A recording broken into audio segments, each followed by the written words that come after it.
हमारा 78 क्वेश्चन है। 78 क्वेश्चन हम लोग देखते हैं कि ये तो हम लोगों ने कर लिया था डिसिम वाला।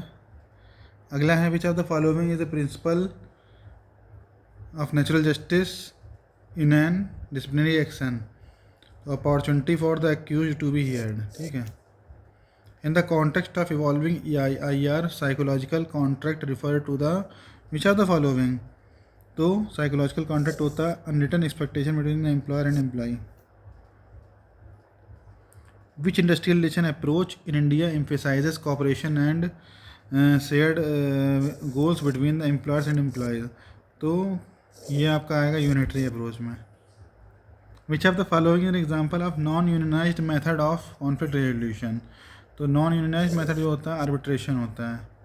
In the case of industrial dispute, a lockout is typically initiated by employer. What does the retrenchment mean under the Industrial Dispute Act? तो termination by an employer for any reason other than disciplinary action. Which of the following is an example of craft union? तो plumber की ये union है, वो आपकी craft union है, किसी specific skills related. As per the Trade Union Act, how many members are required to form? तो 7 जरूरी होते हैं। ठीक है।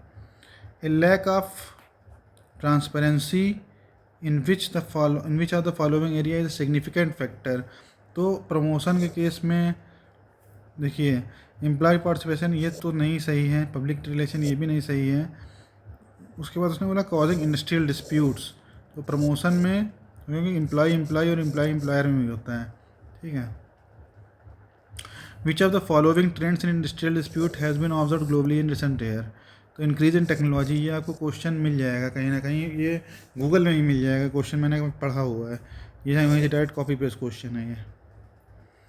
Which of the following is an example of the fraternal function of trade union. तो fraternal function होता है financial assistance to workers in the time of need. What distinguishes integrative bargaining. तो इंटीग्रेटिव में क्या होता है कि विन विन सिचुएशन होती है, इसमें विन लूज सिचुएशन होती है, तो वही चीज़ दी है। Which authority is not constituted under industrial dispute act. तो ये नहीं है, CBC लाइन नहीं आती है। According to contract labour and regulation and which of the following is welfare measures. तो कैंटीन फैसिलिटी देते हैं 100 या 100 से ज़्यादा वर्कर में। Which of the following acts primarily contribute to social security है, तो ये आपका EPFO होता है। Which of the following principal promotes workers participation in decision making. तो यह क्या होता है प्रिंसिपल ऑफ डेमोक्रेटिक डिसेंट्रलाइजेशन। इसके बाद which classification of labour laws aims to provide the compensation insurance social security. इसके बाद फैक्ट्रीज जहाँ 10 या 10 से ज़्यादा वर्कर्स यूजिंग पावर, 20 या 20 से ज़्यादा वर्कर विदाउट पावर। अब यही न्यू लेबर जो आपके कोर्स आए हैं उसमें 20 ये होगा और ये 40 होगा है। ठीक है।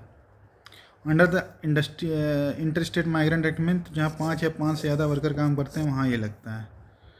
Under the contract labour act यहाँ 20 या 20 से ज़्यादा वर्कर काम करते हैं। ठीक है। Which post independence development had a major impact on the consolidation. तो ये आपका 5 ईयर्स प्लान में ही हुआ था। ठीक है। और हमारा लास्ट क्वेश्चन बोलता है which of the following is not permitted under the family enterprise exception. तो child working in hazardous factories. तो all the best to all of you. तो टोटल मुझे लगता है अभी तक मैं 2000+ क्वेश्चन MCQ अपलोड कर चुका हूँ अपने चैनल पे। तो आप लोग उसको वीडियो देख के और अपने फ्रेंड्स के साथ शेयर करके इसका बेनिफिट ले सकते हैं।